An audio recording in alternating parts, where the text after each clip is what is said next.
हिमालय का वह हिस्सा जो जलमग्न हो गया था, अब भारत सरकार ने वहां तक भी अपने ऑप्टिकल फाइबर नेटवर्क को पहुंचा दिया है, जिससे कि 4G और 5G को वहां पहुंचाने में काफ़ी सहूलियत होगी। देखिए जो हिमालय पर्वत है उसको हम लोग यहाँ से देखते हैं, ये हिमालय वाला हिस्सा है, लेकिन इस हिमालय का हिस्सा कुछ नीचे इधर पूर्वी भाग में चला जाता है म्यांमार के पास में, तो उसे आराकाम योमा पर्वत होते हैं, लेकिन इसके आगे ये समुद्र में डूब जाता है, ये इसे जलमग्न भाग कहते हैं। ये हिमालय की जो चोटियाँ हैं, और ये जलमग्न भाग धंसने के बाद फिर जाके जहाँ पर ये दृष्टिगोचर होता है, जहाँ ये निकलता है वो यहाँ पर निकलता है, तो इसी को हम लोग कहते हैं अंडमान निकोबार। द्वितीय विश्व युद्ध के समय इस अंडमान निकोबार पर जापानियों का अधिकार हो गया था, लेकिन जापानियों ने सुभाष चंद्र बोस को अंडमान निकोबार गिफ्ट में दिया था, उसका नाम इन्होंने शहीद एवं स्वराज नाम रखा था। अंग्रेज जब थे तो वो यहाँ पर काला पानी की सजा देते थे। उत्तराखंड में काला पानी एक जगह है, उसको हम डिटेल वीडियो बना के बता चुके हैं, वो मई महीने में ही बता दिए थे, लेकिन ये काला पानी दूसरा है। यहाँ पर अंग्रेज जो सजा सुनाते थे, सेलुलर जेल, इस तरह से जेल थी, वो किला बना दिया था जेल को। उस समय की सबसे बदनाम जेल थी ये सेलुलर जेल। सावरकर को जब इस जेल में रखा गया था तो कोयले से इस जेल की दीवारों पर कोयले से भारतीय स्वतंत्रता का इतिहास लिख दिया था। ये क्वेश्चन भी आता है। ये सेलुलर जेल काफी उस समय का बदनाम जेल था, यातनाएं को देने के लिए जितने भी हमारे स्वतंत्रता सेनानी थे उनको आतंकवादी घोषित करके यहाँ भेज दिया जाता था कि भैया ये देशद्रोही है, जबकि वो तो आज़ादी की मांग कर रहे थे। तो ये हमारे जो मेन भूमि है उससे ये कट गया है। तो ये ज़्यादातर लोगों को लगता है, बहुत से लोग, हम लोग जब छोटे छोटे थे तो हम लोग जब सुने थे कि ये अंडमान निकोबार हम ही लोग का है तो बड़ा आश्चर्य हुआ था, ये भी हम ही लोग का है, तो ये यहाँ से यहाँ कैसे है? भाई ये हमारा अधिकार है, यहाँ पर भी ये लक्षद्वीप भी है यहाँ पर। तो अंडमान निकोबार में कनेक्टिविटी नहीं हो पा रही थी, इसलिए यहाँ से चेन्नई से लेकर यहाँ तक में ऑप्टिकल केबल बिछा दिए गए हैं। आत्मनिर्भर भारत अभियान के तहत चेन्नई से लेकर अंडमान निकोबार में समुद्र के नीचे से केबल बिछाया गया है, वो वायर को बिछाए गए हैं। ये लगभग 2300 किलोमीटर है। अब ये ऑप्टिकल फाइबर के हो जाने की वजह से जो मेन लैंड से यहाँ हमारी जो टेलीकम्युनिकेशन जो स्पीड है वो इस ऑप्टिकल फाइबर की मदद से यहाँ तक जा सकती है। डायरेक्ट वहाँ टावर के थ्रू उतना स्पीड नहीं जा पाता है। अब यहाँ से अब सिंपली समझिए कि 4G जो होता है उसका मैक्सिमम स्पीड आप 300 MB पर सेकेंड ले जा सकते हैं, और वहीं अगर आप 5G की बात करेंगे तो 5G जो है तो मैक्सिमम 10 Mbps जा सकता है, यानी 10 GB के डाटा पर सेकेंड आपका मोबाइल अगर 5G है तो ले सकता है, एकदम हाई स्पीड में ले सकता है। लेकिन इसके लिए क्या है कि मान लीजिए आप यहीं से सप्लाई दीजिएगा 10 MB का, तो वहाँ थोड़ी ना जाएगा 10 MB या 10 GB, 100% कोई भी चीज़ नहीं पहुँच पाता है। बीच में उसका कई सारे जो डाटा होते हैं वो लॉस करते हैं, स्पीड भी लॉस हो जाती है, तो आपको हाई फ्रीक्वेंसी यहाँ पहुँचाना पड़ेगा, इसीलिए इतना वायर को बिछाया गया। अब इसको बिछाने के लिए करोड़ों रुपए खर्च आए। वो पैसे कहाँ से आए? इस पैसे को लाया गया था AGR के द्वारा। AGR किसे कहते हैं? Adjusted gross revenue. ये ग्रॉस रेवेन्यू क्या होता है कि जितने भी टेलीकॉम कंपनी है जैसे Reliance, Tata, Docomo, Indicom, idea, Vodafone जो भी हैं, इनको गवर्नमेंट कहती है कि भाई साहब आप अपना जो टोटल आप साल भर का व्यापार करते हैं, जो भी इनकम करते हैं, उसका आपको 5% हमको AGR के रूप में देना पड़ेगा। इसको कलेक्ट करने का काम करती है यूनिवर्सल सर्विस लेवी। ये एक तरह का टैक्स है जो AGR को लेती है 5%। अभी सुप्रीम कोर्ट में भी आप सुने होंगे कि 2 कंपनियों का AGR डिस्प्यूट बहुत भयानक पहुंचा था, एक वोडाफोन का था, एक एयरटेल का था। वोडाफोन का तो भाई पिछला हिसाब क्या था, ये तो हज को खरीदे थे। एयरटेल ने तो ये तक कह दिया था कि अगर AGR जो है हमारा जो बाकी हुआ डिस्प्यूट है, अगर ये नहीं हुआ तो हमें टेलीकॉम कंपनी को बंद करना पड़ेगा, क्योंकि इन लोग का तो कमर तोड़ दिया जियो आके। लास्ट आया लेकिन इतना फास्ट आया कि सबको सुला दिया। तो खैर ये एक अलग मैटर है AGR, लेकिन इन्हीं लोग के AGR जो था, इतनी कंपनियां थी, आप सोचिए ना, रिलायंस जियो के करोड़ों कस्टमर है, उनसे 5% भी लीजिएगा AGR के रूप में, बहुत बड़ा अमाउंट बन जाएगा।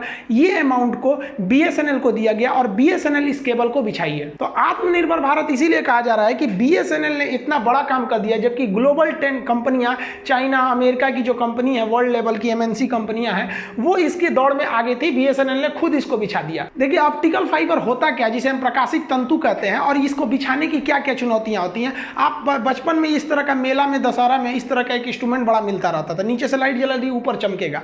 ये क्या होता है? यही होता है ऑप्टिकल फाइबर। ऑप्टिकल फाइबर कुछ नहीं होता है, एक मतलब शीशे की, पहले तो शीशे की आती थी, अब तो इसको प्लास्टिक का ही बना दिया गया।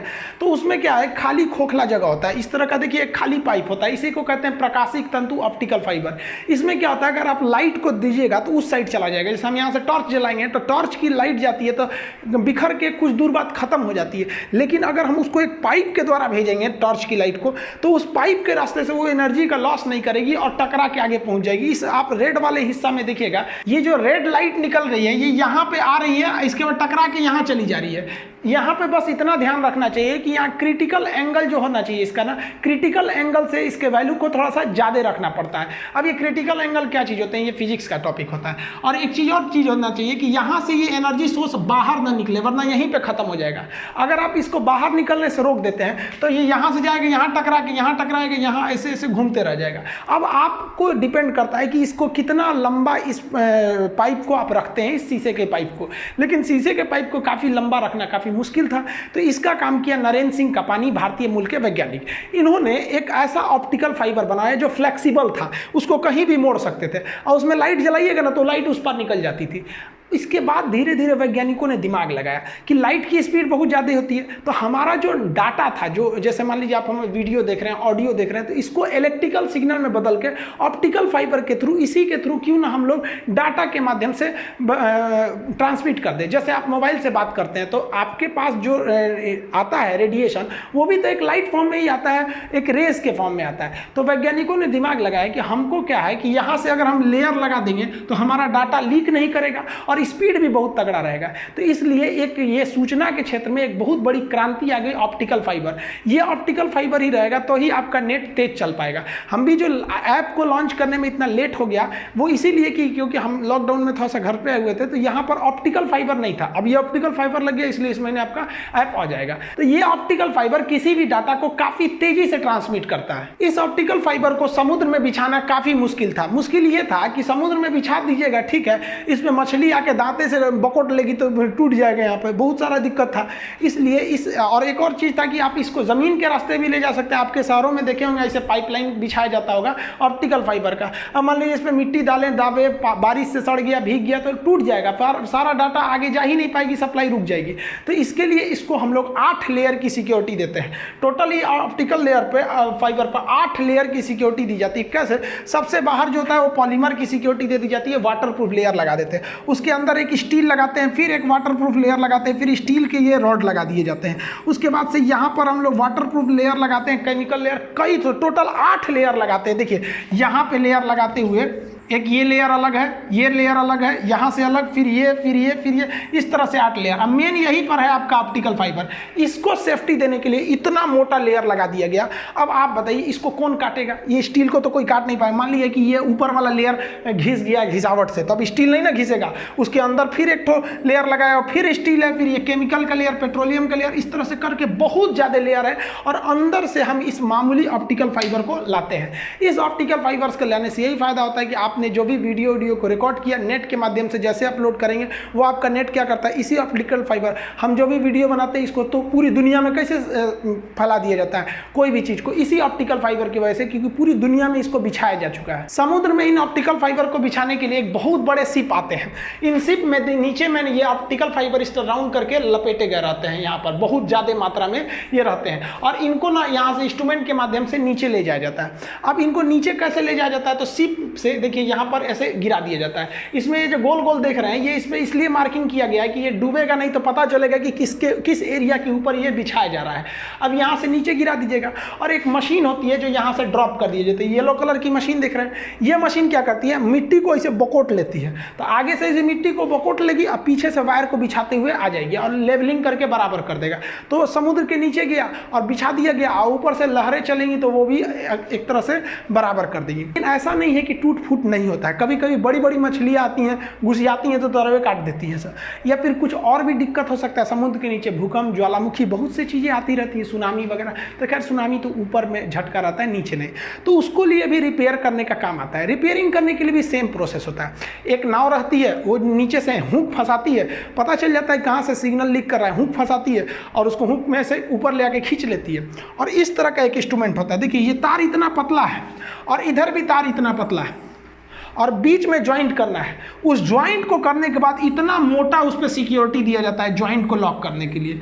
ये जो ऑप्टिकल फाइबर की जो ज्वाइंट होती है, इस ज्वाइंट को जोड़ने के लिए एक ऐसा नहीं है कि बिजली का तार की तरह जोड़ दीजिए, बस ऐंठ दीजिएगा इसे तो जाएगा ही नहीं, तो इसको एक अलग विधि द्वारा जोड़ा जाता है। लेकिन हाँ, समुद्र में भी इसकी रिपेयरिंग की जाती है। कहीं भी पूरे वर्ल्ड में ये समुद्र के माध्यम से ही ये डाटा को ट्रांसमिट किया जा रहा है। बढ़िया बात यह है कि अभी तक भारत इसमें भाग नहीं लिया था, विदेशी कंपनियों को बुलाता था कि आप हमारे यहाँ केबल बिछा दीजिए। इस बार BSNL ने ही इसको बिछा के एक काफ़ी अच्छा आत्मनिर्भर की ओर हम आगे बढ़ रहे हैं। अंडमान निकोबार तक हम ये ऑप्टिकल फाइबर पहुंचा देने से वहाँ 4G और 5G को काफ़ी अच्छे से इंप्लीमेंट कर पाएंगे। अंडमान निकोबार काफ़ी सुंदर एरिया है, वहाँ प्राकृतिक दृश्य इतने बढ़िया रहते हैं कि भारत के टूरिस्ट को यहाँ पर काफ़ी अच्छे से ले जाया जा सकता है। लेकिन भारत के ही टूरिस्ट लोग स्विट्जरलैंड चल जाते हैं घूमने, सिंगापुर घूमने चल जाते हैं, उनको यहाँ आने की फैसिलिटीज़ नहीं है। और दूसरी क्या है कि यहाँ पर अगर आ भी जाते हैं, कभी मान लीजिए उन्हें वीडियो कॉल करना हो गया, वीडियो बनाना हुआ, या कोई मान लीजिए हम ही चले गए अंडमान निकोबार घूमने, हम सोचते हैं कि मान लीजिए वहाँ एक हफ्ता रहेंगे तो वहाँ पे 1-2 वीडियो बना दे, तो नेटवर्क ही नहीं अच्छा था। अब इतना बढ़िया नेटवर्क हो गया वहाँ पर भी, अब वहाँ से भी कोई भी चीज़ नहीं रुक सकता है, टेलीकम्युनिकेशन हो सकता है, टेलीमेडिसिन हो सकता है। और हमारी जो वहाँ पर तीनों सेना रहती है, आपको पता है, थल सेना, नौसेना, वायुसेना, तीनों सेना, तो उन्हें भी डाटा पहुँचाना है। तो जो अनसिक्योर डाटा है वो तो यहाँ से आराम से हम लोग पहुँचा सकते हैं, या उसमें एक सिक्योर लाइन भी भेज सकते हैं। इससे काफ़ी मदद मिलेगा खास करके अंडमान निकोबार के लोगों को, कि जो भारत से एकदम कनेक्ट, एक तरह से बिछड़ चुके थे, एक तरह से उनकी कनेक्टिविटी टूट गई थी। गवर्नमेंट जो है ना 5G को लाने का एकदम बढ़िया से प्लान बना लिया है, और बहुत ही सोच समझ के गवर्नमेंट आगे बढ़ रही है। धीरे धीरे एक बार में ना करके जो 5G के लिए जो इंस्ट्रूमेंट लगने हैं, 5G तो केवल स्पीड दे देगा। अब मान लीजिए हम तगड़ा इंजन ले आ दिए कि बुलेट ट्रेन का स्पीड लेके चला है जापान से बुलेट ट्रेन, अब पटरी नहीं है उसको चलाने के लिए, तो कहाँ चलाइएगा, खेत में नहीं ना दौड़ाइएगा। तो गवर्नमेंट धीरे धीरे बड़ा अच्छा से काम कर रही है कि जैसे जैसे पैसा आ रहा है इन्वेस्ट करते जाओ, एक ही बार धीरे धीरे आराम से हम लोग 5G को लॉन्च कर सकते हैं। इससे कि हमको हुआवे पर ज़्यादा डिपेंडेंट नहीं रहना पड़ेगा, हमारी खुद की कंपनियां इसमें आगे बढ़ सकती है, जिसे BSNL ने साबित करके दिखाया है। मिलेंगे अगले वीडियो में, तब तक के लिए जय हिंद।